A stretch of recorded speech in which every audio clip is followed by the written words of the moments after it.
Saat membuka tas, aku kaget melihat sebuah alat yang aneh di dalam tasku. Karena merasa ada yang tidak beres, aku membawa alat itu ke kantor polisi terdekat.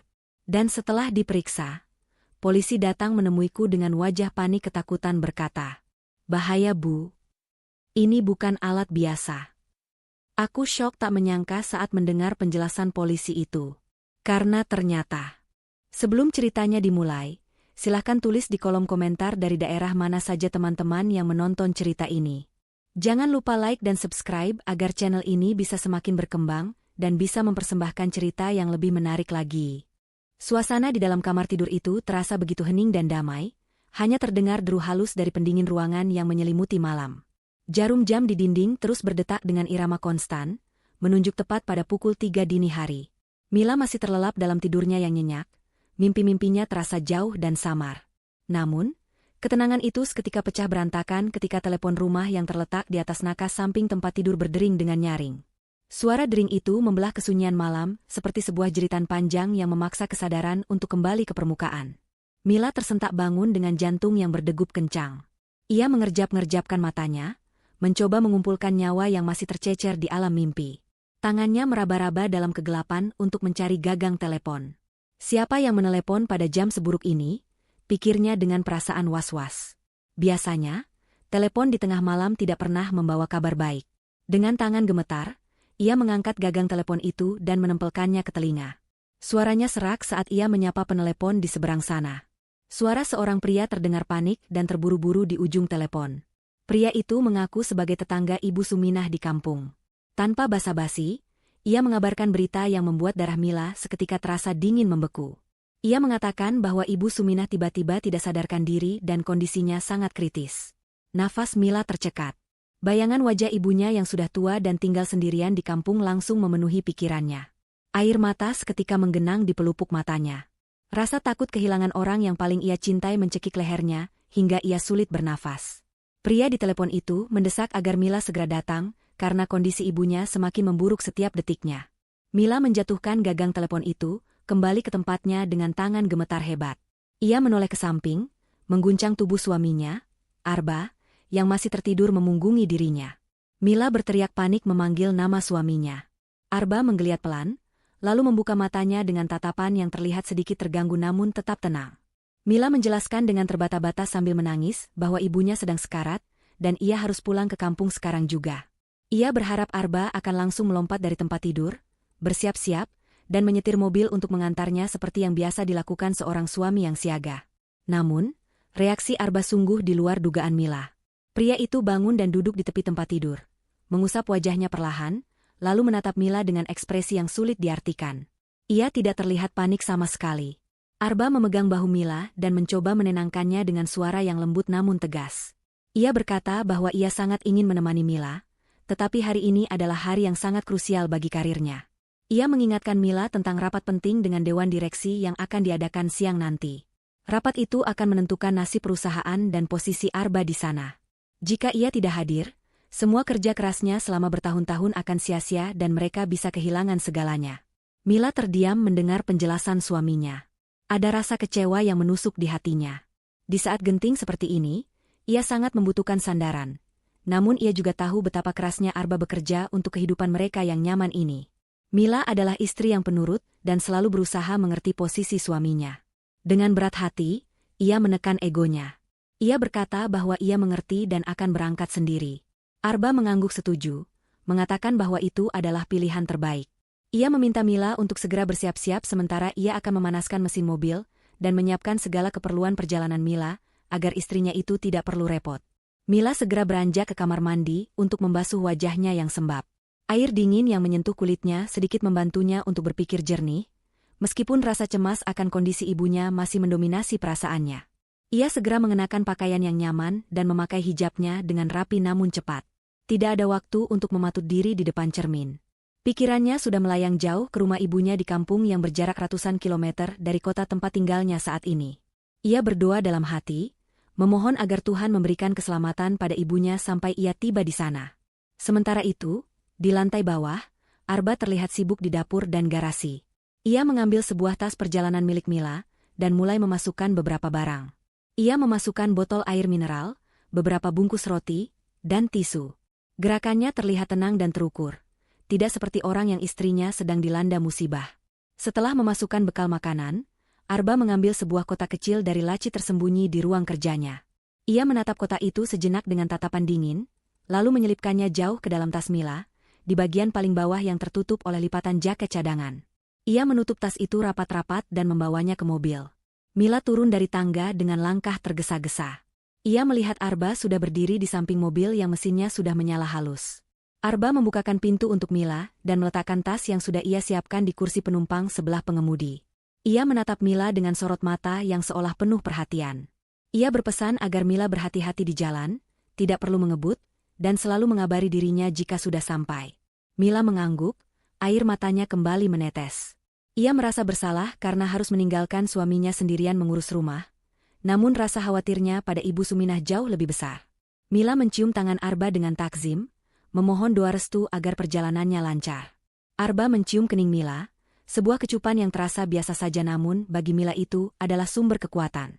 Mila masuk ke dalam mobil dan memasang sabuk pengaman. Ia menarik nafas panjang, mencoba menenangkan detak jantungnya yang masih berpacu. Arba menutup pintu mobil dan memberi isyarat agar Mila segera berangkat. Mobil pun perlahan mundur keluar dari garasi rumah mereka yang megah. Saat mobil mulai melaju meninggalkan pekarangan rumah, Mila sempat melirik ke kaca spion tengah. Ia melihat sosok Arba berdiri di teras rumah yang remang-remang. Suaminya itu tidak langsung masuk ke dalam rumah. Ia berdiri tegak, menatap kepergian mobil Mila. Dari kejauhan, bayangan wajah Arba terlihat samar. Mila tidak bisa melihat ekspresi wajah suaminya dengan jelas, namun ada sesuatu yang membuat perasaannya tidak enak.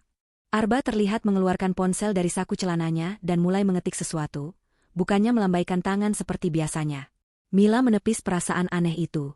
Ia berpikir mungkin Arba sedang menghubungi rekan kerjanya untuk persiapan rapat nanti. Ia harus fokus menyetir. Perjalanan ke kampung ibunya akan memakan waktu sekitar 4 hingga 5 jam jika lalu lintas lancar. Di jam segini, jalanan pasti sepi dan ia bisa memacu kendaraan lebih cepat. Bayangan wajah Ibu Suminah kembali memenuhi benaknya. Ia berharap ini bukan kali terakhir ia bisa melihat senyum ibunya. Dengan tekad yang kuat, Mila menginjak pedal gas, membawa mobil membelah kegelapan dini hari, meninggalkan rumah dan suaminya yang perlahan menghilang di balik tikungan jalan. Tanpa Mila sadari, di teras rumah yang kini kembali sunyi, Arba tersenyum tipis setelah mengirim sebuah pesan singkat. Ia tidak masuk ke dalam rumah untuk tidur kembali atau mempersiapkan materi rapat. Ia justru berjalan santai menuju dapur, menyeduh secangkir kopi, dan duduk di sofa ruang tengah dengan raut wajah yang tampak sangat puas, seolah beban berat baru saja terangkat dari pundaknya. Rencana yang telah ia susun dengan rapi kini sudah mulai berjalan. Baginya, kepergian Mila malam ini bukan sekadar perjalanan menjenguk orang sakit, melainkan awal dari sebuah akhir yang telah ia nantikan. Jalan tol yang membentang di hadapan Mila tampak seperti lorong hitam tak berujung.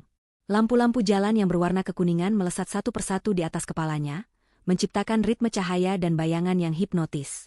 Karena ini masih dini hari, lalu lintas sangat lengang. Hanya ada 1 atau 2 truk besar yang melaju lambat di jalur kiri, membawa muatan logistik antar kota. Selebihnya, jalanan itu milik Mila seorang. Kesunyian di dalam kabin mobil hanya dipecahkan oleh suara ban yang bergesekan dengan aspal dan lantunan ayat suci Al-Quran yang Mila putar dari sistem audio mobil dengan volume rendah.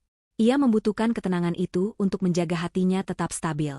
Mila memacu mobilnya dengan kecepatan yang cukup tinggi. Jarum speedometer menunjuk angka yang stabil di atas batas rata-rata. Ia ingin segera sampai. Setiap detik yang berlalu terasa seperti siksaan baginya, membayangkan ibunya sedang berjuang sendirian melawan maut. Namun, di tengah kecemasannya, Mila mulai merasakan sesuatu yang ganjil pada kendaraannya. Awalnya ia mengira itu hanya perasaannya saja karena kondisi tubuh yang lelah dan mengantuk. Tetapi semakin lama, perasaan itu semakin nyata. Mobil yang biasanya melaju mulus itu kini terasa sedikit berat. Ada getaran halus yang merambat dari bagian bawah mobil naik ke setir yang ia genggam. Getaran itu tidak wajar, berbeda dengan getaran saat melewati jalan bergelombang. Bunyinya seperti dengungan rendah yang konstan, seolah ada sesuatu yang menempel pada mesin atau kerangka mobil dan mengganggu aerodinamikanya. Mila mencoba mengabaikannya, berpikir mungkin mobil ini hanya butuh servis rutin yang mungkin terlewatkan oleh Arba karena kesibukannya. Ia berusaha tetap fokus pada jalanan di depan. 1 jam berlalu, dan Mila sudah berada jauh di luar kota. Kegelapan di kiri dan kanan jalan tol semakin pekat, didominasi oleh hutan jati dan persawahan yang tak terlihat. Tiba-tiba, lampu indikator bensin di dashboard berkedip, menyala berwarna oranye. Mila mengerutkan kening. Seingatnya, kemarin lusa Arba bilang ia sudah mengisi bensin penuh. Apakah mobil ini begitu boros? Atau Arba lupa mengisinya? Mila mendesah pelan. Ia tidak boleh mengambil risiko kehabisan bensin di tengah jalan tol yang sepi seperti ini. Ia melihat rambu petunjuk yang mengatakan ada tempat istirahat, atau SPBU, sekitar 5 km lagi di depan. Mila memutuskan untuk menepi sejenak. Selain mengisi bensin, ia juga ingin ke kamar kecil dan membasuh wajahnya lagi agar lebih segar. Ia menyalakan lampu sein kiri dan perlahan mengurangi kecepatan saat mobil memasuki jalur keluar menuju area SPBU. Tempat istirahat itu tampak sangat sepi. Hanya ada beberapa truk yang parkir dengan sopir yang tidur di dalamnya, dan satu mobil sedan yang diparkir jauh di sudut. Lampu-lampu neon di SPBU berdengung pelan, dikerubungi laron. Petugas SPBU pun tampak terkantuk-kantuk duduk di bangku dekat pompa bensin. Setelah memarkir mobil di dekat pompa bensin dan meminta petugas mengisinya sampai penuh, Mila menyandarkan punggungnya ke kursi jok. Tubuhnya terasa pegal. Ia meraih tas yang disiapkan Arba tadi untuk mengambil dompet. Saat tangannya merogoh ke dalam tas, ia merasakan tumpukan barang yang cukup padat. Ada botol air, roti, dan jaket.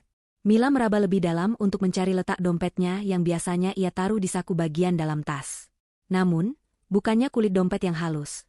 Ujung jarinya menyentuh permukaan benda yang dingin, keras, dan terbuat dari logam. Mila mengernyitkan dahi. Ia tidak ingat memiliki barang seperti itu di dalam tasnya. Dengan rasa penasaran, ia menyingkirkan jaket yang menutupi bagian dasar tas. Di sana, terselip sebuah kotak logam berwarna hitam seukuran batu bata kecil. Benda itu terlihat asing.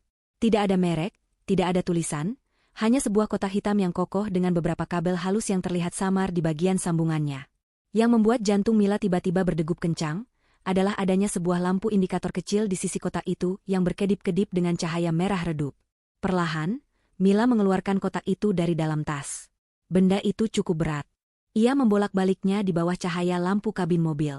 Ini bukan powerbank, pikirnya. Bentuknya terlalu kasar untuk menjadi aksesoris elektronik biasa. Ini juga bukan modem internet. Perasaan tidak enak mulai merayapi tengkuknya. Kenapa Arba memasukkan benda ini ke dalam tasnya? Apakah ini alat kerja Arba yang terbawa? Tapi kenapa ada di dalam tas perjalanan Mila? Dan kenapa lampu itu berkedip seolah-olah benda itu sedang aktif bekerja? Mila mencoba mencari tombol untuk mematikannya, khawatir benda itu akan menghabiskan baterai atau merusak barang lain di tasnya. Ia menemukan sebuah saklar kecil di bagian samping. Tanpa berpikir panjang, Mila menekan saklar itu.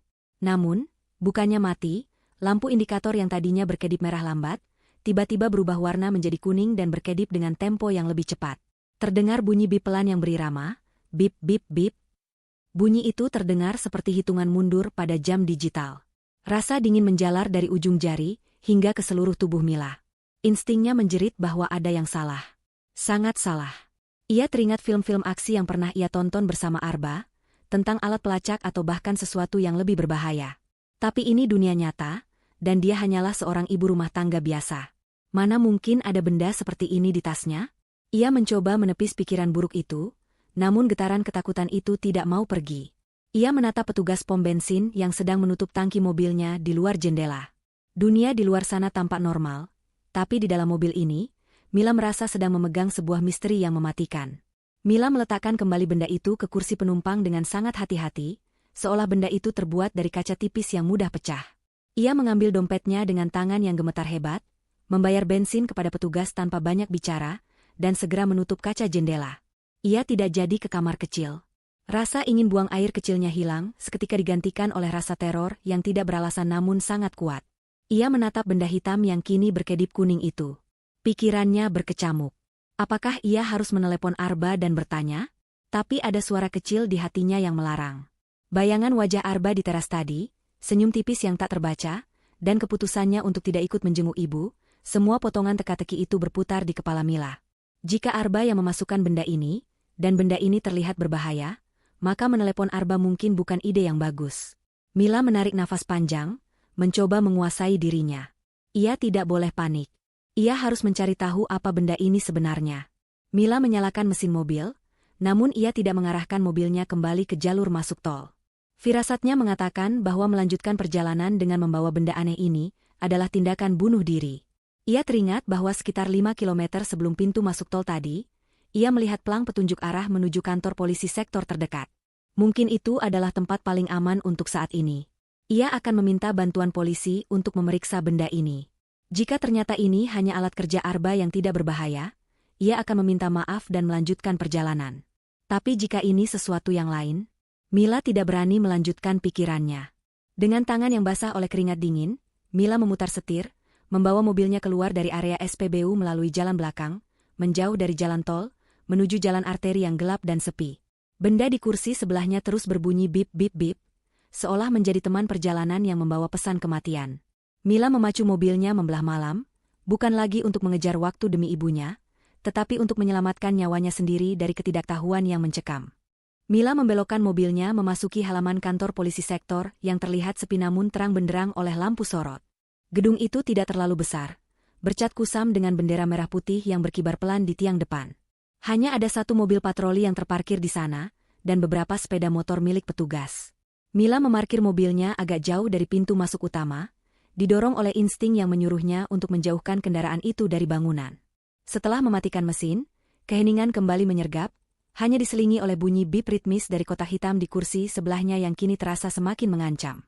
Dengan tangan yang masih gemetar, Mila meraih kotak hitam itu.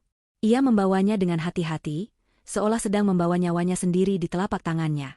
Ia keluar dari mobil dan berlari kecil menuju pos penjagaan. Udara malam yang dingin menusuk tulang, membuat ujung jilbabnya berkibar, namun keringat dingin membasahi punggungnya. Di dalam pos penjagaan, seorang petugas polisi muda yang sedang duduk terkantuk-kantuk di depan meja piket langsung menegakkan punggungnya saat melihat seorang wanita datang dengan wajah pucat pasi dan nafas tersengal-sengal di jam sepi seperti ini. Mila meletakkan kotak hitam itu di atas meja kayu petugas dengan gerakan kaku. Petugas muda itu mengerutkan kening, menatap benda asing yang lampu indikatornya berkedip kuning cepat. Mila mencoba berbicara, namun suaranya tercekat di tenggorokan. Ia hanya bisa menunjuk benda itu sambil terbata-bata mengatakan bahwa ia menemukannya di dalam tasnya, dan merasa benda itu berbahaya. Petugas itu awalnya terlihat bingung dan hendak menyentuh kotak tersebut. Mungkin mengira itu hanya barang elektronik biasa yang rusak atau hilang. Namun, sebelum jari petugas itu menyentuh permukaan logam kotak itu, sebuah suara tegas dan berwibawa menghentikannya dari arah belakang. Seorang pria parubaya dengan seragam polisi lengkap dan tanda pangkat melati satu di bahunya keluar dari ruangan dalam.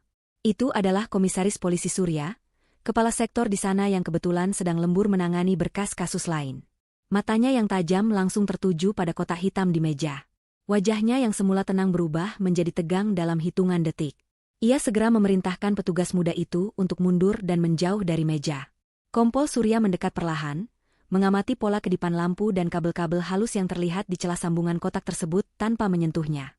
Suasana di ruangan itu berubah drastis menjadi mencekam. Kompol Surya memandang Mila dengan tatapan serius, dan bertanya dari mana Mila mendapatkan benda ini. Mila menjelaskan dengan suara bergetar bahwa ia menemukannya di tas saat perjalanan keluar kota. Surya mengangguk pelan, lalu mengambil radio panggilnya. Ia berbicara dengan kode-kode kepolisian yang tidak dimengerti Mila, namun nada bicaranya sangat mendesak. Ia memanggil unit penjinak bahan peledak, atau tim gegana terdekat, untuk segera merapat ke lokasi. Mendengar kata bahan peledak, lutut Mila terasa lemas. Ia harus berpegangan pada pinggiran meja agar tidak ambruk ke lantai. Kompol Surya kemudian menggiring Mila untuk duduk di kursi panjang yang agak jauh dari meja piket, namun masih di dalam ruangan yang aman. Ia meminta semua petugas yang ada untuk mengosongkan area depan dan menutup gerbang kantor polisi sementara waktu. Ia menjelaskan kepada Mila dengan nada yang berusaha ia buat setenang mungkin agar Mila tidak histeris. Ia berkata bahwa benda yang dibawa Mila bukanlah bom itu sendiri, melainkan sebuah detonator atau alat pemicu jarak jauh yang sangat canggih. Alat semacam ini biasanya dirakit khusus oleh profesional, bukan amatir. Polisi senior itu melanjutkan penjelasannya yang membuat darah Mila berdesir ngeri.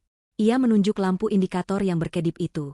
Menurut pengamatannya, alat ini dilengkapi dengan sensor kecepatan dan akselerometer. Mekanismenya dirancang untuk aktif sepenuhnya jika benda ini bergerak dengan kecepatan tinggi secara konsisten, seperti di dalam mobil yang melaju di jalan tol. Lampu kuning itu menandakan bahwa alat itu sedang dalam mode siaga atau standby, menunggu pemicu utama aktif. Jika Mila tadi terus memacu mobilnya di atas 100 km per jam, selama beberapa menit lagi tanpa henti, alat itu akan mengirimkan sinyal pemicu. Mila menutup mulutnya dengan tangan, menahan jeritan tertahan. Ia membayangkan dirinya yang tadi sendirian di jalan tol yang gelap. Jika ia tidak berhenti untuk mengisi bensin, atau jika ia tidak penasaran membuka tasnya, ia mungkin sudah terus melaju kencang demi mengejar waktu untuk bertemu ibunya. Penjelasan Kompol Surya menyadarkannya bahwa ia baru saja lolos dari maut dengan selisih waktu yang sangat tipis. Firasat buruk yang ia rasakan sepanjang jalan ternyata adalah peringatan nyata dari Tuhan yang masih melindunginya. Tidak lama kemudian, suasana kantor polisi menjadi semakin sibuk. Sebuah mobil taktis hitam milik tim Gegana tiba di lokasi dengan sirine yang dimatikan agar tidak menarik perhatian warga sekitar. Beberapa petugas dengan pakaian pelindung lengkap dan helm tebal turun, membawa peralatan khusus. Mereka segera mengamankan kotak hitam itu ke dalam tabung peredam ledakan.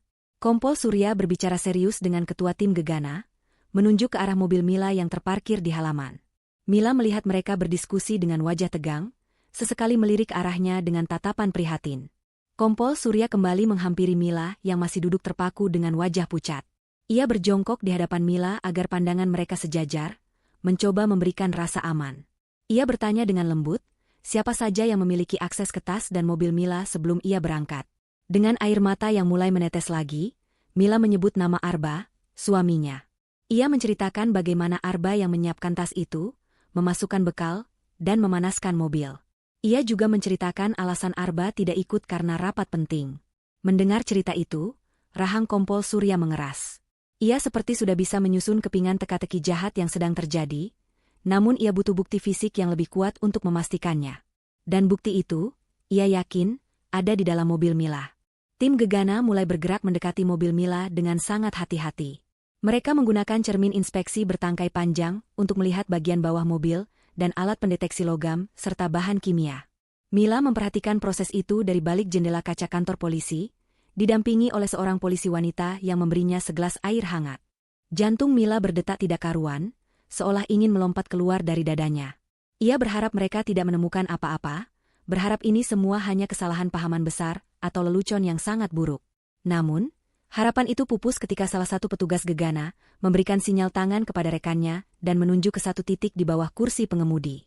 Kepanikan kecil terlihat di antara tim penjinak bom, namun mereka segera mengatasinya dengan profesionalisme tinggi. Mereka mengeluarkan sebuah robot kecil beroda rantai untuk mengambil benda mencurigakan tersebut, tanpa sentuhan tangan manusia langsung. Beberapa menit yang terasa seperti berjam-jam berlalu dengan menyiksa. Akhirnya, petugas berhasil melepaskan sebuah bungkusan yang menempel kuat di sasis mobil. Bungkusan itu dibawa menjauh dan diamankan di area terbuka yang sudah disterilkan dengan karung pasir. Kompol Surya masuk kembali ke ruangan tempat Mila menunggu. Wajahnya tampak jauh lebih muram dari sebelumnya. Ia duduk di samping Mila dan menghela nafas panjang sebelum berbicara. Dengan suara berat, ia menyampaikan fakta yang menghancurkan jiwa Mila.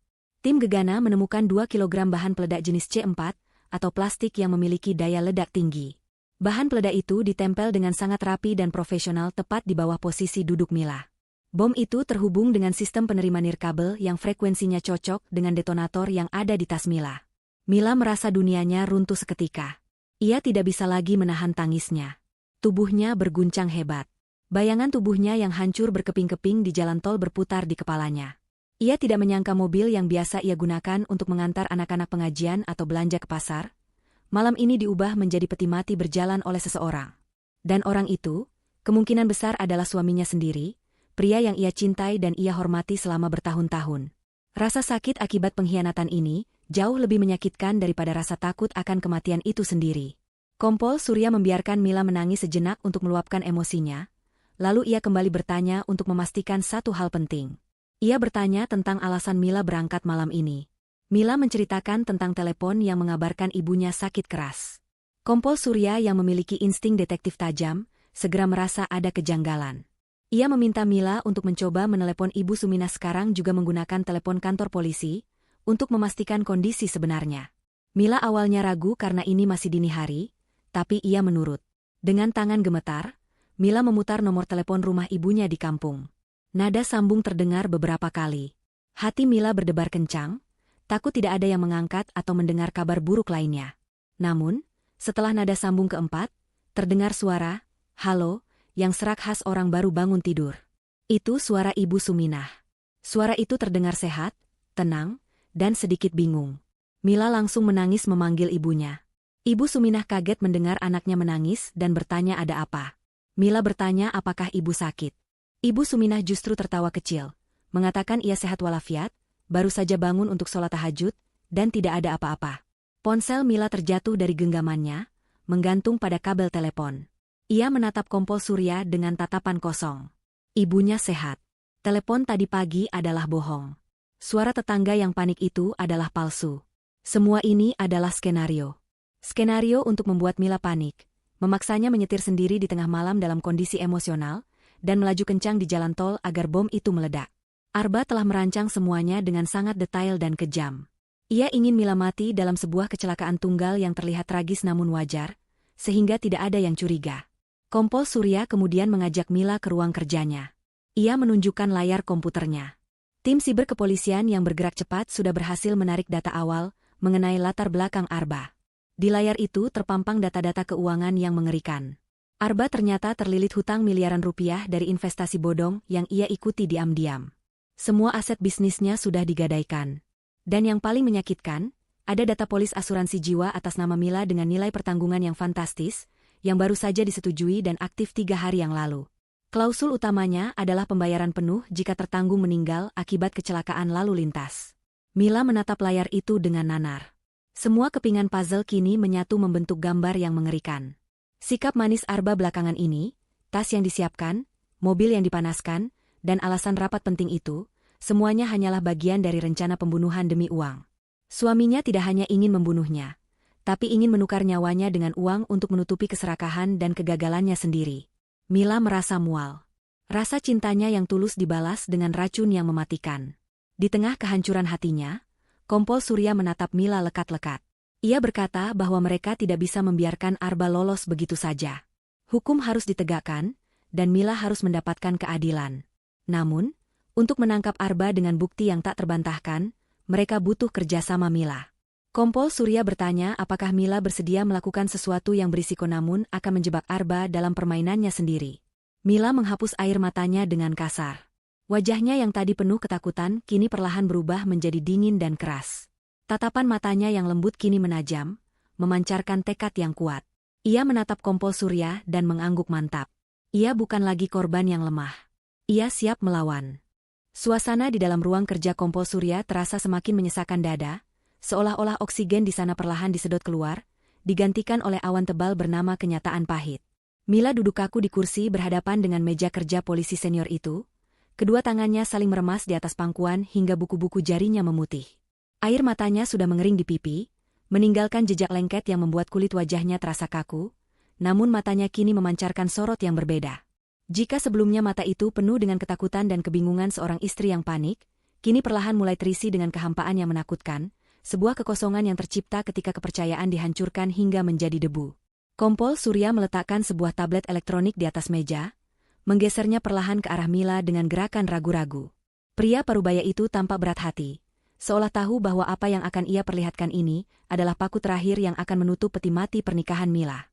Ia menjelaskan bahwa tim siber kepolisian tidak hanya menemukan data hutang dan asuransi, tetapi mereka juga menyadap komunikasi digital Arba dalam beberapa jam terakhir. Polisi perlu memantau aktivitas Arba untuk melihat apakah ada komplotan lain yang terlibat dalam rencana pembunuhan ini.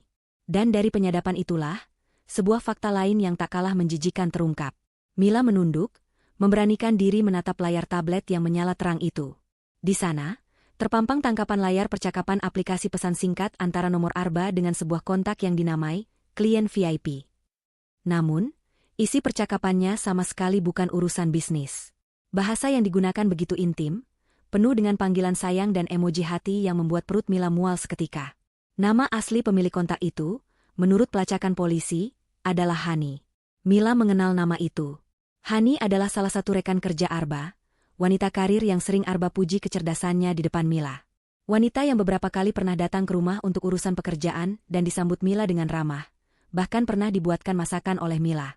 Jari telunjuk Mila gemetar saat mengulir layar ke bawah, membaca satu persatu pesan yang saling berbalas itu. Pesan-pesan itu dikirim tepat saat Arba menyuruh Mila berangkat ke kampung. Arba menuliskan pesan bahwa paket sudah dikirim, mengacu pada Mila yang sudah berangkat. Balasan dari Hani membuat darah Mila mendidih. Wanita itu bertanya dengan nada manja kapan mereka bisa bebas dan menikmati uang hasil proyek besar ini. Arba membalas dengan janji manis bahwa setelah berita duka itu keluar besok pagi, mereka akan segera memesan tiket liburan ke Eropa bulan depan, merayakan kebebasan finansial dan status baru mereka. Rupanya, rapat penting direksi yang menjadi alasan Arba tidak bisa ikut menemani Mila hanyalah bualan belaka. Dalam percakapan itu terungkap bahwa siang ini Arba dan Hani berencana makan siang romantis di sebuah restoran eksklusif di pusat kota untuk merayakan keberhasilan rencana awal mereka. Arba ingin membangun alibi bahwa ia sedang sibuk bekerja saat istrinya mengalami kecelakaan tragis di luar kota.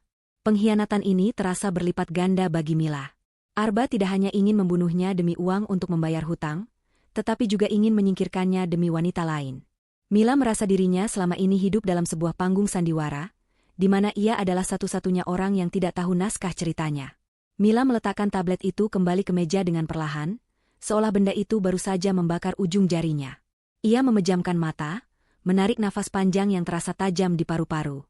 Bayangan wajah Arba yang tersenyum manis saat memberinya uang belanja, atau saat memujinya cantik, kini berubah menjadi wajah monster yang menakutkan. Semua kenangan indah pernikahan mereka selama bertahun-tahun seakan terhapus ketika, digantikan oleh rasa jijik yang mendalam. Ia merasa bodoh.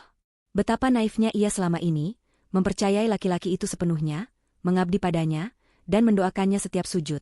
Sementara laki-laki itu merencanakan kematiannya dengan begitu dingin bersama wanita lain. Kompol Surya mengamati perubahan ekspresi Mila dengan seksama. Sebagai polisi yang sudah puluhan tahun menangani kasus kriminal, ia tahu bahwa momen ini adalah titik balik bagi seorang korban. Ini adalah momen di mana kesedihan berubah menjadi amarah. Dan amarah, jika diarahkan dengan benar, adalah senjata yang paling ampuh. Surya berkata dengan suara rendah namun tegas bahwa Mila memiliki dua pilihan.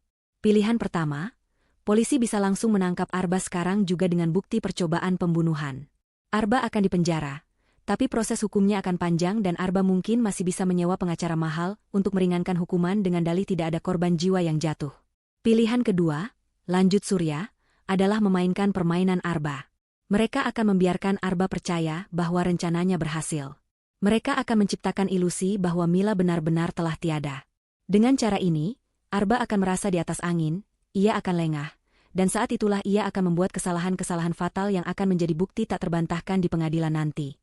Polisi ingin menangkap Arba bukan hanya saat merencanakan kejahatan, tapi saat ia mencoba menikmati hasil kejahatannya, termasuk saat ia mencoba mencairkan uang asuransi itu. Itu akan menjadi bukti telak penipuan dan pembunuhan berencana yang akan membuatnya membusuk di penjara seumur hidup.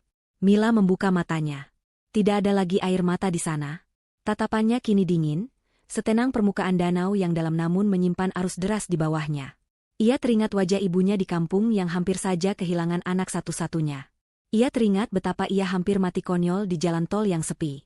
Rasa sakit di hatinya perlahan mengeras menjadi sebuah tekad baja. Ia tidak mau Arba hanya dipenjara beberapa tahun lalu bebas. Ia ingin Arba merasakan kehancuran total. Ia ingin suaminya itu merasakan jatuh dari tempat tertinggi yang ia impikan. Mila menatap Kompol Surya lurus-lurus dan mengangguk pelan. Ia memilih pilihan kedua. Ia bersedia menjadi umpan. Tiba-tiba, ponsel Mila yang tergeletak di meja bergetar pendek. Layar menyala menampilkan notifikasi pesan masuk dari Mas Arba. Jantung Mila berdegup kencang, rasa benci dan takut bercampur aduk. Kompol Surya memberi isyarat agar Mila jangan menyentuh ponsel itu dulu. Ia membaca pesan itu dari jarak jauh, tanpa membuka kuncinya. Pesan itu berbunyi, "Sayang, kok belum kabari Mas? Sudah sampai mana? Mas khawatir nih, perasaannya gak enak." Sebuah pesan yang terlihat sangat perhatian bagi orang awam. Namun bagi Mila dan Surya yang tahu kebenarannya, pesan itu terdengar sangat mengerikan. Arba sedang memastikan posisi targetnya. Kompol Surya berpikir sejenak, menyusun strategi. Ia berkata pada Mila bahwa mereka tidak boleh membalas pesan itu. Membiarkan pesan itu tidak terbaca akan membuat Arba semakin cemas dan penasaran. Jika Mila membalas, Arba akan tahu Mila masih hidup dan memegang ponsel. Diam adalah senjata terbaik saat ini. Arba harus dibiarkan berspekulasi. Apakah bomnya sudah meledak? Apakah sinyal hilang? Ketidaktahuan akan mulai memakan ketenangan Arba perlahan-lahan. Mila menuruti perintah itu. Ia membiarkan ponselnya tergeletak begitu saja. Ia merasa jijik melihat nama Mas Arba di layar ponselnya. Ia ingin sekali memuntahkan semua kemarahannya, memaki Arba lewat telepon, tapi ia menahannya sekuat tenaga. Ia sadar, mulai detik ini, Mila yang lama, istri yang penurut dan lemah lembut itu, harus mati, agar Mila yang baru bisa bertahan hidup. Ia harus menjadi aktris yang lebih hebat dari suaminya.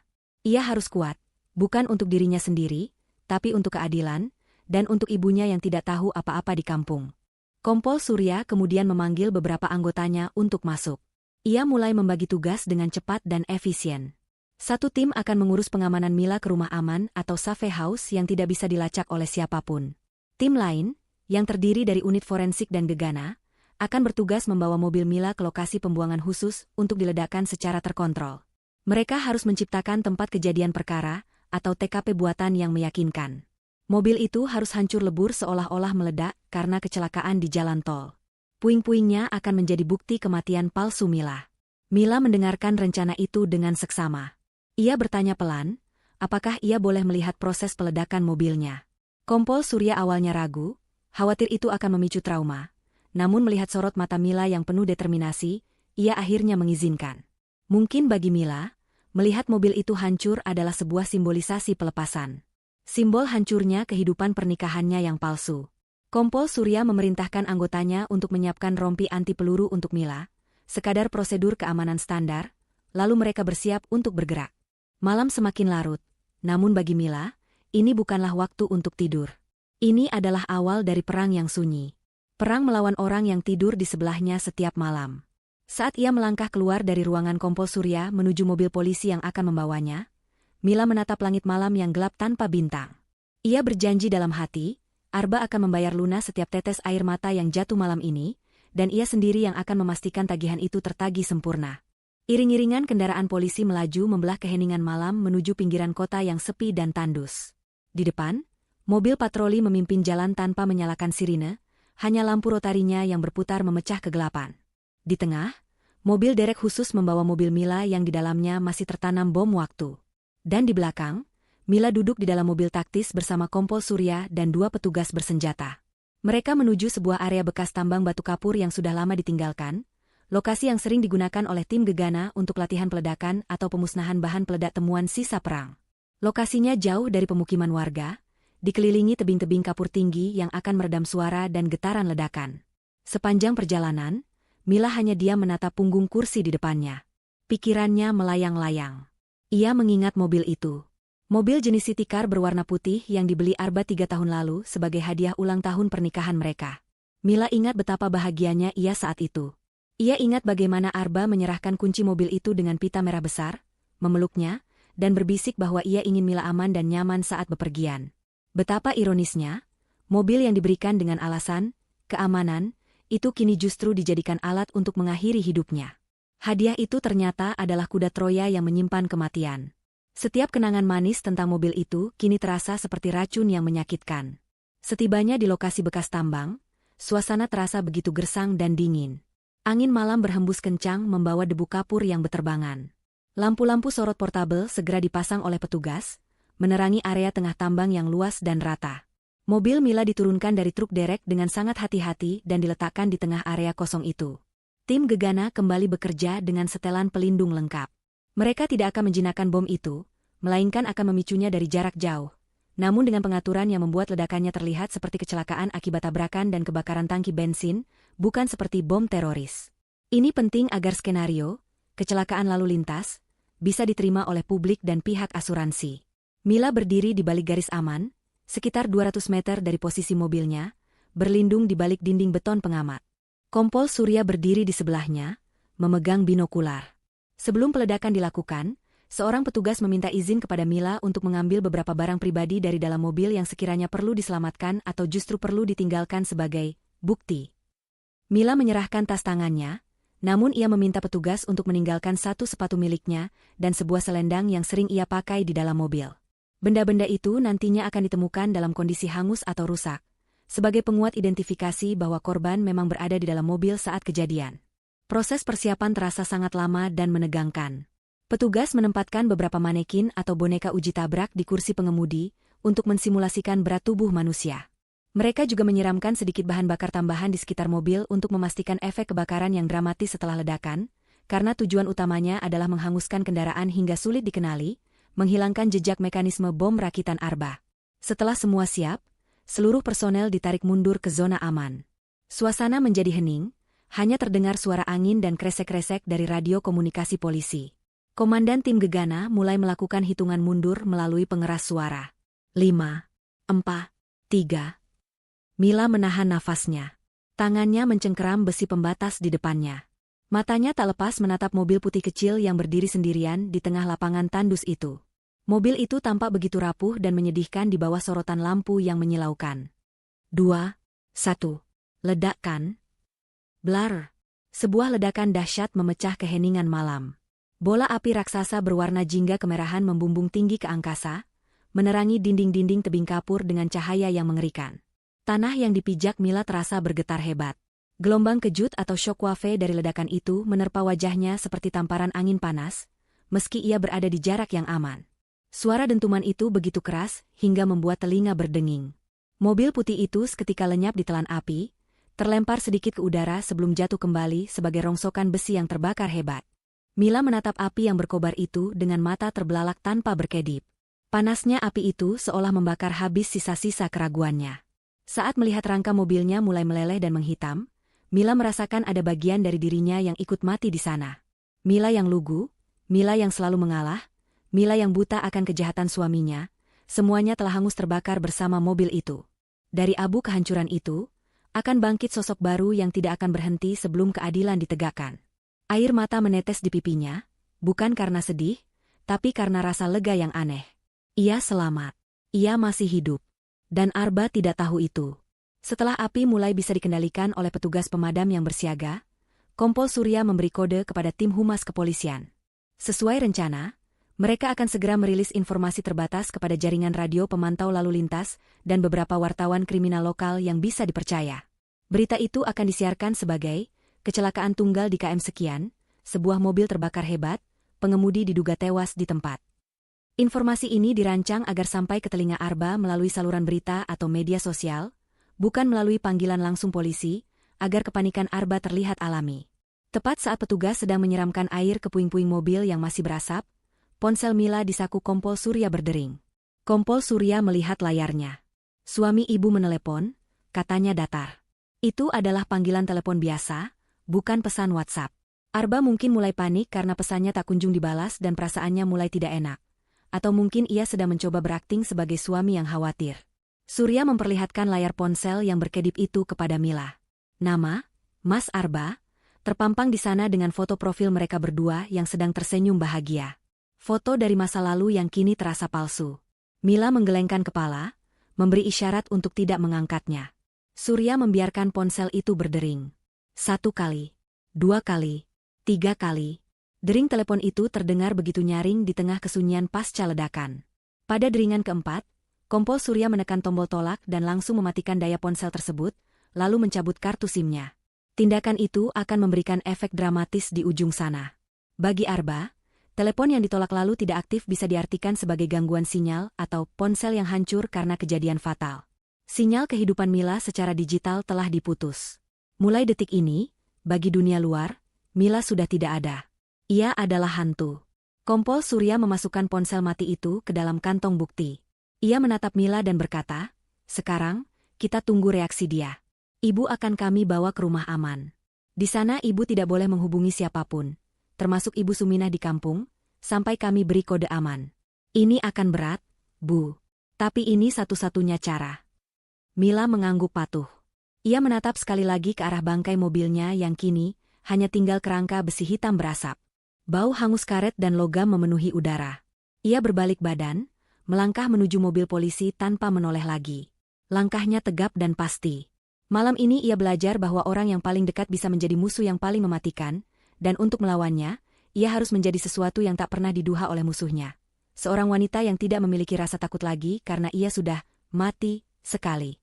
Suasana di dalam restoran privat yang terletak di lantai teratas sebuah gedung pencakar langit itu begitu tenang dan eksklusif. Aroma makanan mahal yang dimasak oleh koki ternama bercampur dengan wangi bunga lili segar yang menghiasi setiap meja. Di salah satu sudut yang paling strategis, dekat dengan jendela kaca besar yang menampilkan pemandangan hiruk-pikuk kota dari ketinggian, Arba duduk berhadapan dengan Hani. Di atas meja mereka tersaji hidangan penutup yang mewah dan 2 gelas jus buah impor yang warnanya berkilauan ditimpa cahaya lampu kristal. Bagi orang yang melihat dari kejauhan, mereka tampak seperti sepasang rekan bisnis sukses yang sedang menikmati makan siang santai, atau mungkin pasangan kekasih yang serasi. Namun, ketenangan di wajah Arba hanyalah topeng tipis yang ia kenakan dengan susah payah. Di balik senyum sopan yang ia berikan pada pelayan yang menuangkan air mineral, jantungnya berdegup tidak karuan. Sejak pagi tadi, ia terus-menerus mengecek ponselnya yang ia letakkan telungkup di atas meja. Pesan terakhir yang ia kirim kepada Mila tidak pernah mendapatkan balasan. Panggilannya pun tidak tersambung. Ketidaktahuan ini membuatnya gelisah. Apakah rencananya berhasil? Apakah bom itu meledak sesuai perhitungan waktunya? Atau apakah ada kesalahan teknis yang membuat Mila selamat dan kini sedang dalam perjalanan pulang atau melapor ke polisi? Pikiran-pikiran buruk itu berputar di kepalanya seperti gasing yang tak terkendali. Hani, wanita cantik dengan setelan blazer kerja yang elegan dan rambut tertata rapi, menyadari kegelisahan pria di hadapannya. Ia menyentuh tangan Arba perlahan, memberikan remasan kecil yang bermaksud menenangkan namun terasa menuntut. Dengan suara rendah agar tidak terdengar oleh pengunjung lain, Hani berbisik bertanya kenapa Arba terlihat begitu tegang. Ia mengingatkan Arba bahwa mereka seharusnya merayakan hari ini sebagai awal dari masa depan baru mereka. Hani mendesak Arba untuk bersikap lebih rileks. Karena jika ia terus-menerus melihat ponsel dengan wajah pucat, orang-orang justru akan curiga. Arba mencoba tersenyum, mengangguk pelan, dan menyesap minumannya untuk membasahi tenggorokannya yang kering kerontang. Tiba-tiba, perhatian seluruh pengunjung restoran teralihkan. Layar televisi besar yang menempel di dinding, yang biasanya hanya memutar saluran berita saham atau promosi pariwisata tanpa suara, kini menampilkan pita merah mencolok bertuliskan, berita terkini, di bagian bawahnya. Volume televisi itu dinaikkan oleh manajer restoran, karena berita yang disiarkan dianggap penting dan darurat. Arba menoleh kaku ke arah layar itu. Jantungnya seolah berhenti berdetak sesaat. Di layar, presenter berita dengan wajah serius melaporkan adanya insiden kecelakaan maut di jalan tol kilometer sekian, arah menuju luar kota. Kamera kemudian berpindah menampilkan rekaman video amatir dari lokasi kejadian. Gambar itu goyang dan buram, namun cukup jelas untuk memperlihatkan sebuah mobil putih jenis city car yang sedang dilalap api besar di bahu jalan. Asap hitam pekat membumbung tinggi ke langit siang.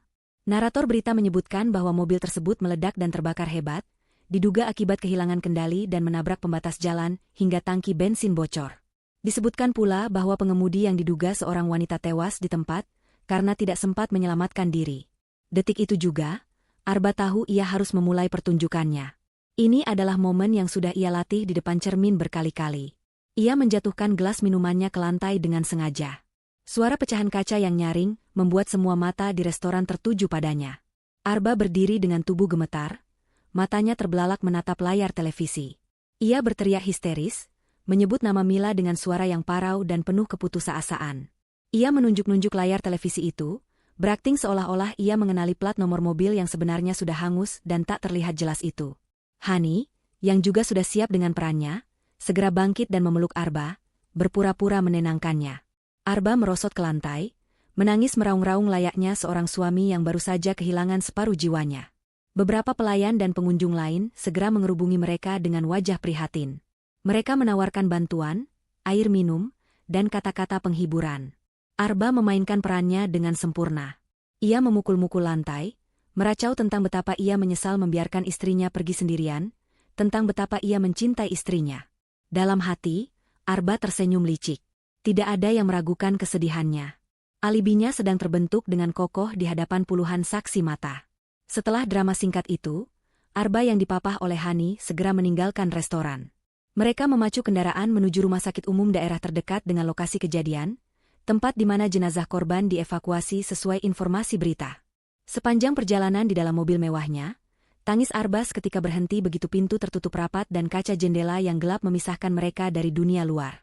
Ia mengusap wajahnya dengan tisu basah, menghilangkan jejak air mata buaya itu. Ia menoleh pada Hani dan bertanya dengan nada dingin, apakah Hani sudah memastikan semua dokumen polis asuransi tersimpan rapi dan tidak ada yang tercecer.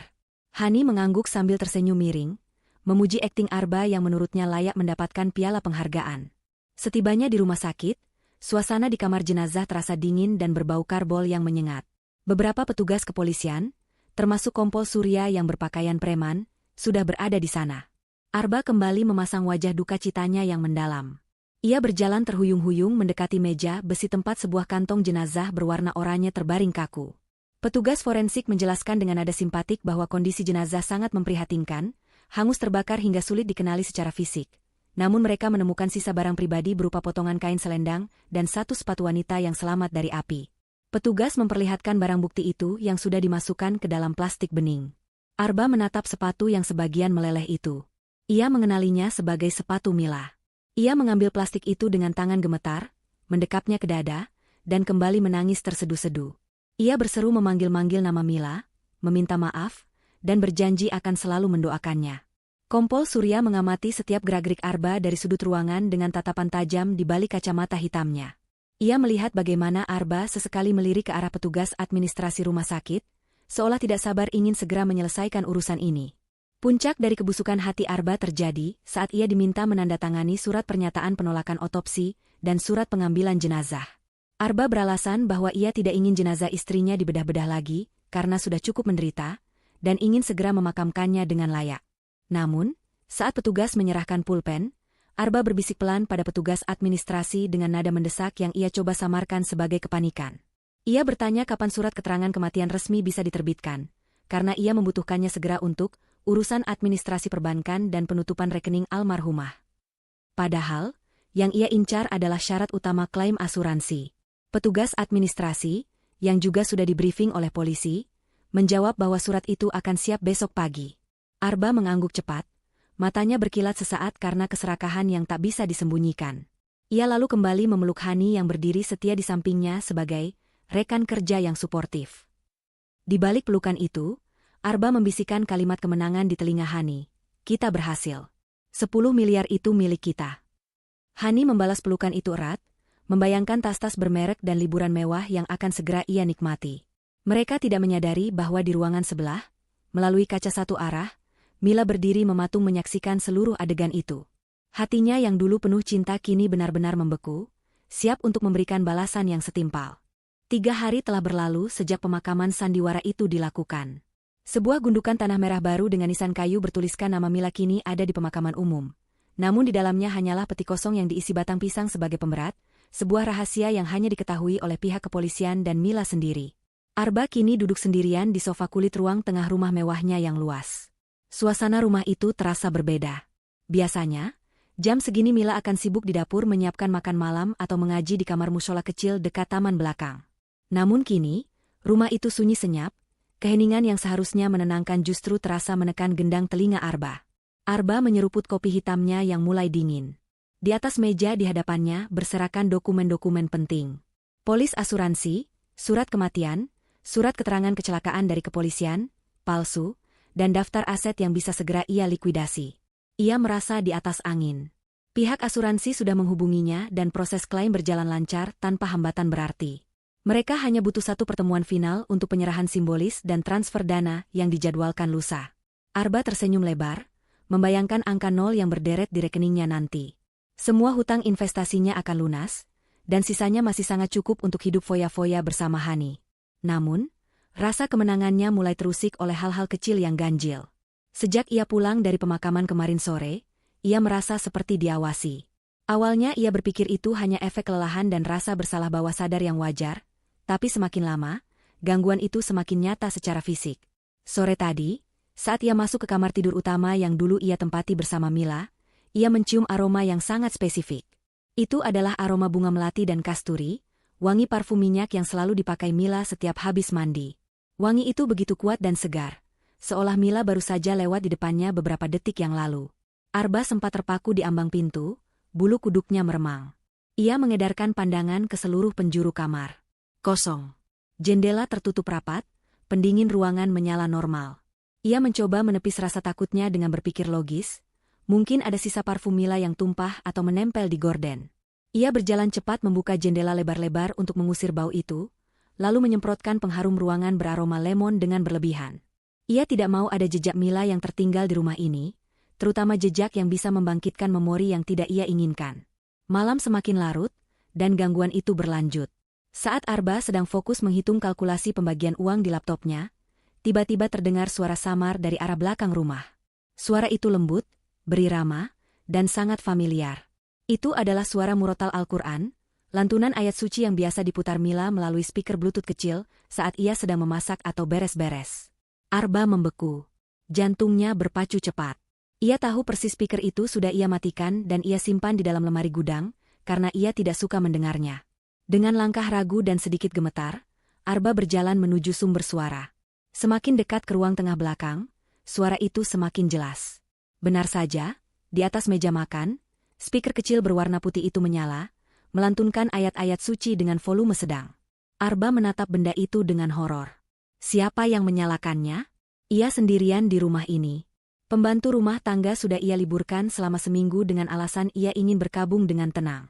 Dengan geram bercampur takut, Arba menyambar speaker itu dan membantingnya ke lantai hingga pecah berkeping-keping. Suara mengaji itu berhenti seketika, digantikan oleh nafas Arba yang memburu di ruangan yang kembali sunyi. Sialan! Siapa yang main-main?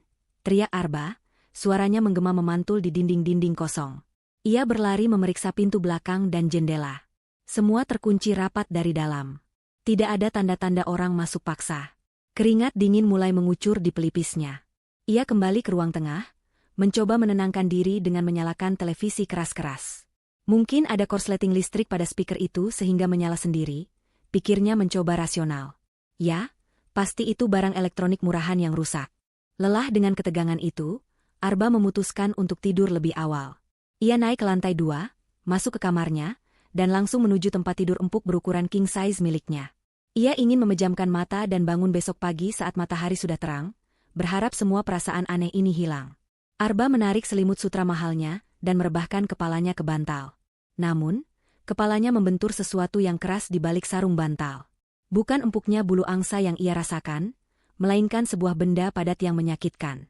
Arba mengerang kesal, bangkit duduk, dan meraba di bawah bantalnya.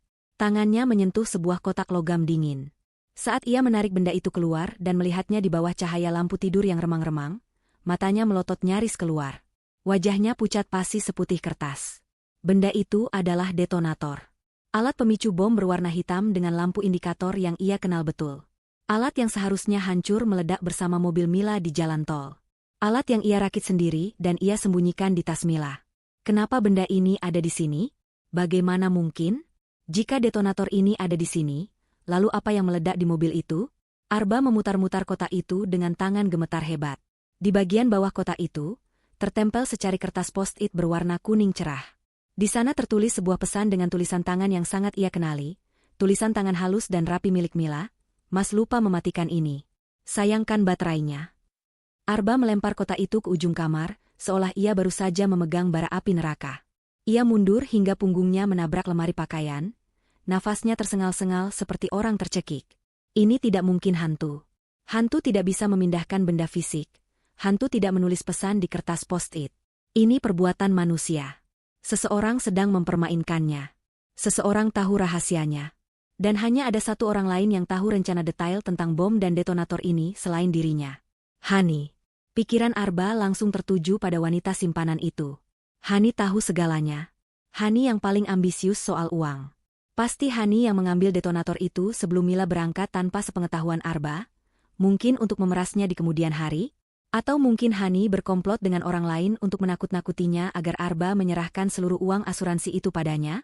Rasa curiga dan paranoia seketika membakar akal sehat Arba. Dengan tangan yang masih gemetar, Arba menyambar ponselnya dan mendial nomor Hani. Begitu telepon diangkat, Arba tidak memberi kesempatan Hani bicara. Ia langsung memaki dengan suara tertahan namun penuh amarah. "Kau pikir ini lucu, Hani? Kau taruh apa di bantalku? Kau mau main gila denganku? Hah?" Di seberang sana, Hani terdengar bingung dan baru bangun tidur. "Apa maksudmu, Mas? Aku di apartemen, tidur. Kamu ngelindur?" "Jangan bohong," bentak Arba. "Detonator itu ada di kamarku sekarang. Ada tulisan tangan Mila. Cuma kau yang tahu soal alat itu. Kau mau meras aku kan? Kau mau ambil semua uangnya sendirian?"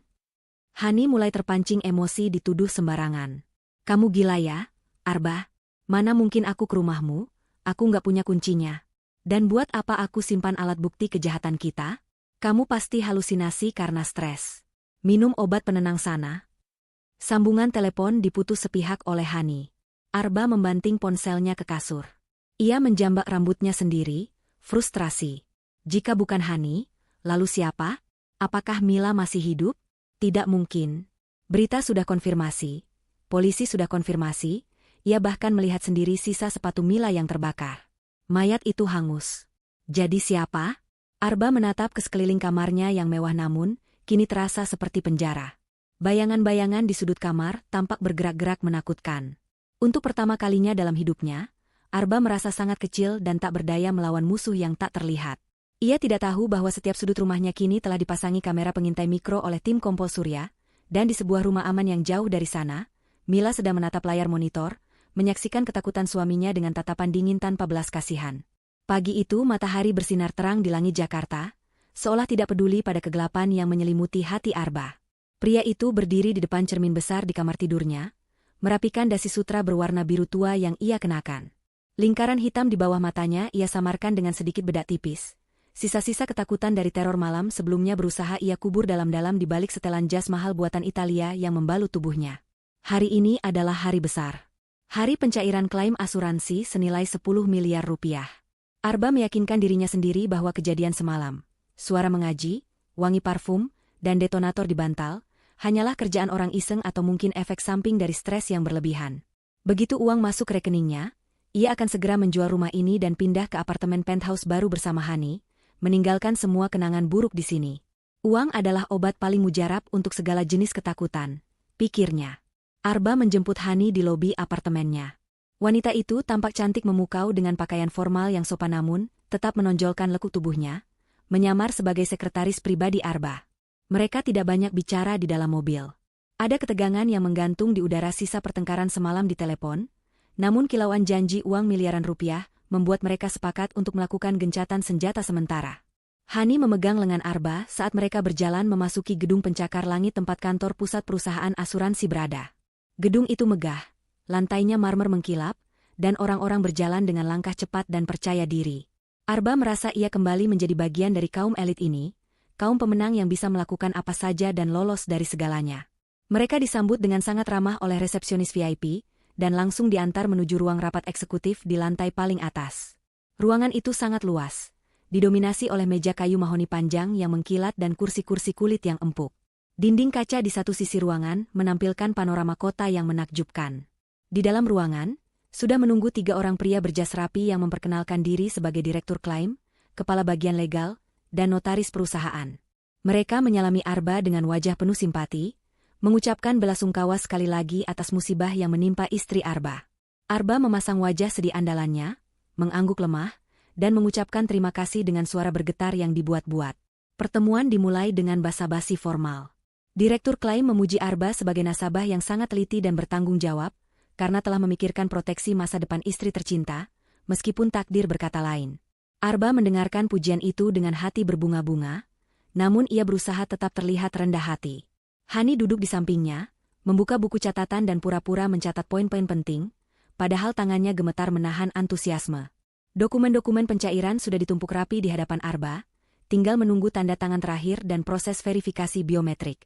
Arba merasa kemenangan sudah di depan mata, ia bisa merasakan tekstur uang itu di ujung jarinya. Namun, suasana ruangan tiba-tiba berubah ketika kepala bagian legal berkata bahwa sebelum penandatanganan, ada prosedur standar perusahaan untuk meninjau kembali kronologi kejadian sebagai formalitas dokumentasi internal. Ia meminta izin untuk memutar sebuah video presentasi singkat di layar proyektor besar yang ada di ujung ruangan. Arba mengangguk santai, mengira video itu hanyalah profil perusahaan atau ringkasan data polis asuransinya. Lampu ruangan diredupkan secara otomatis, dan layar proyektor mulai menyala putih terang. Arba menyandarkan punggungnya ke kursi dengan nyaman, siap untuk melewati formalitas membosankan ini demi uangnya. Video dimulai. Namun, bukannya logo perusahaan asuransi atau grafik keuangan yang muncul, layar itu menampilkan sebuah rekaman hitam putih yang berpasir. Sudut pandang kamera diambil dari atas, menyorot sebuah ruangan luas yang penuh dengan barang-barang. Arba mengerutkan kening, merasa familiar dengan tempat itu. Jantungnya mulai berdegup lebih cepat saat ia mengenali lantai keramik dan susunan lemari perkakas di sana. Itu adalah garasi rumahnya. Tanggal dan waktu yang tertera di pojok kiri bawah layar menunjukkan pukul 2.15 dini hari, tepat pada malam kejadian sebelum Mila berangkat. Nafas Arba tercekat.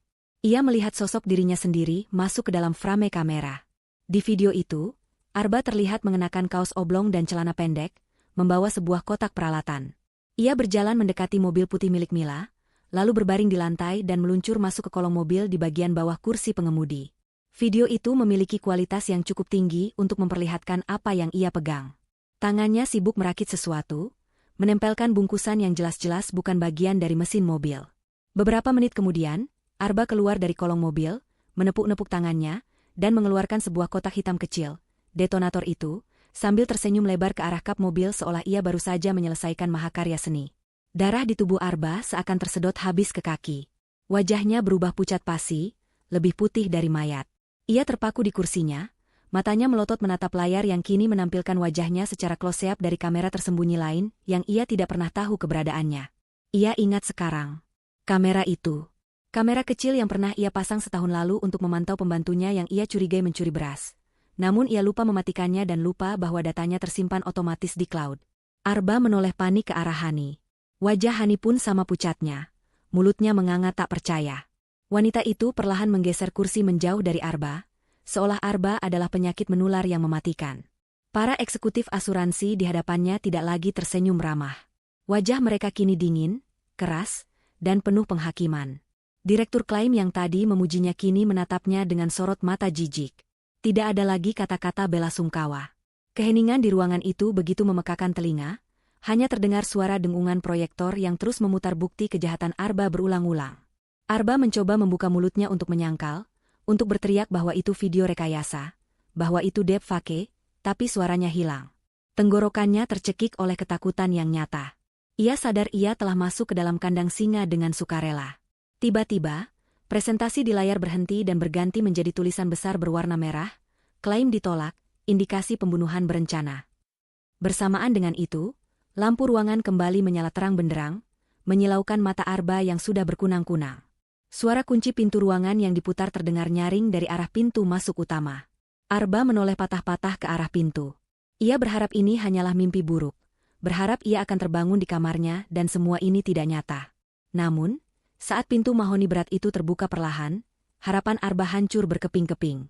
Sosok yang melangkah masuk ke dalam ruangan itu membuatnya menjerit tertahan, mundur hingga kursi kerjanya terjungkal ke belakang. Ia jatuh terduduk di lantai karpet, merangkak mundur dengan gemetar hebat seolah melihat hantu yang bangkit dari kubur untuk menuntut balas. Sosok itu berdiri tegak di ambang pintu, disinari cahaya lampu koridor yang terang, menciptakan siluet yang anggun namun mengintimidasi. Itu adalah Mila. Bukan hantu, bukan bayangan, melainkan Mila yang nyata dalam balutan gamis berwarna biru tua dan hijab yang rapi. Wajahnya segar, pipinya merona sehat, jauh berbeda dari bayangan mayat hangus yang selama ini menghantui pikiran Arba.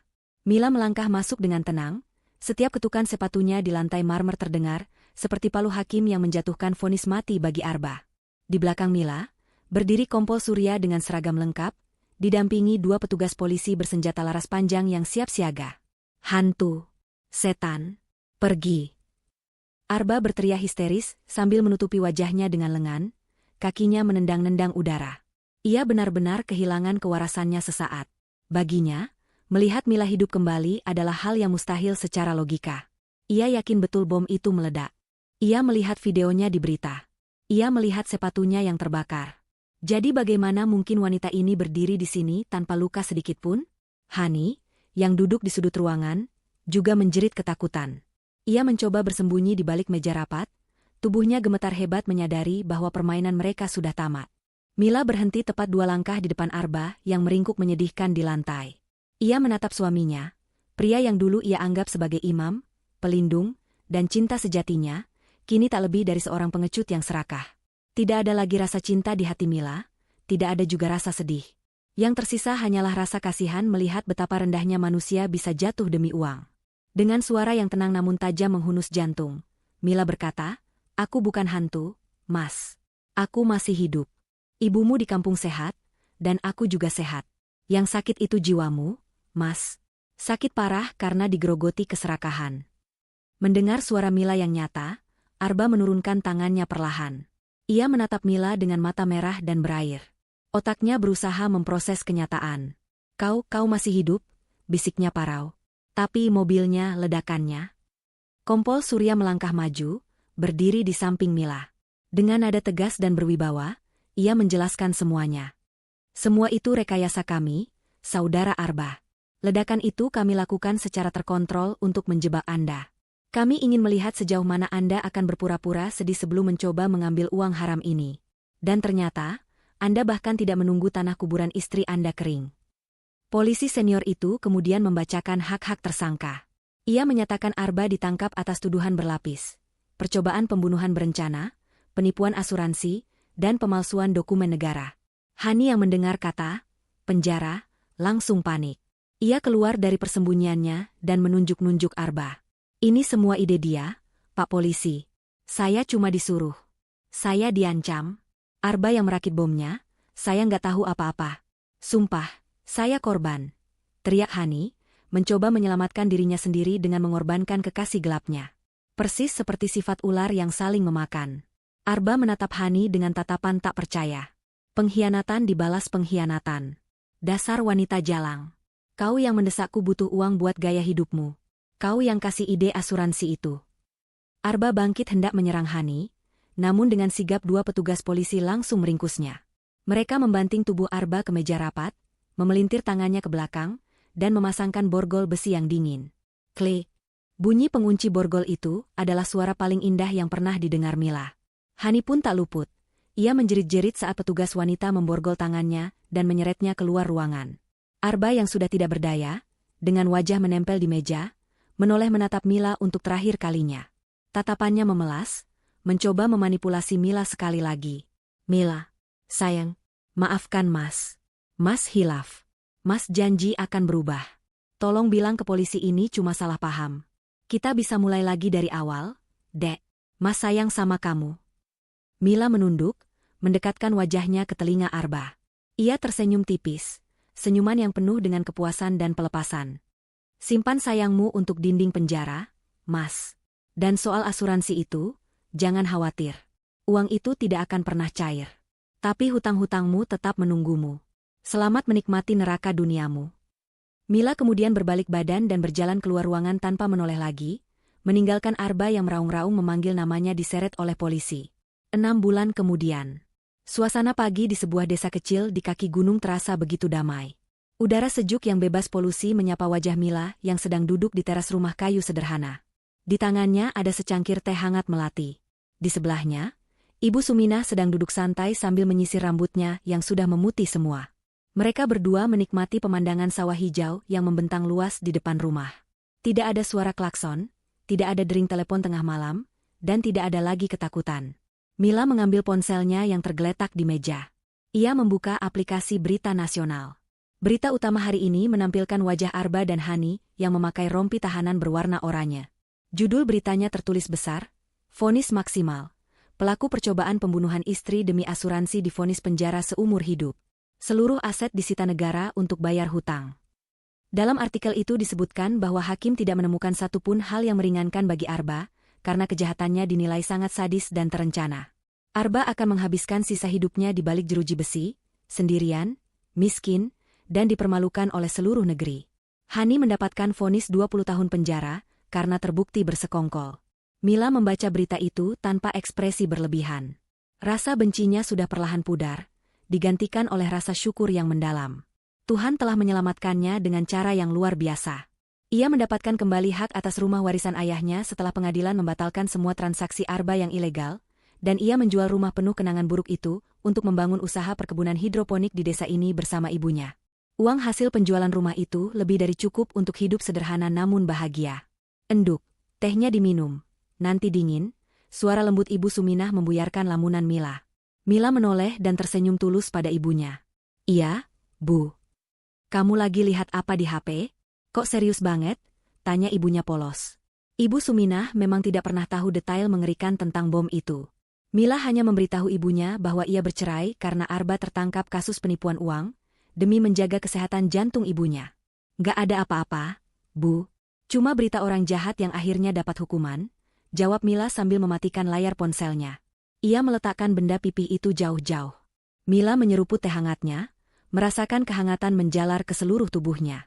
Ia melihat burung-burung gereja beterbangan di halaman, bebas dan merdeka. Sama seperti dirinya sekarang.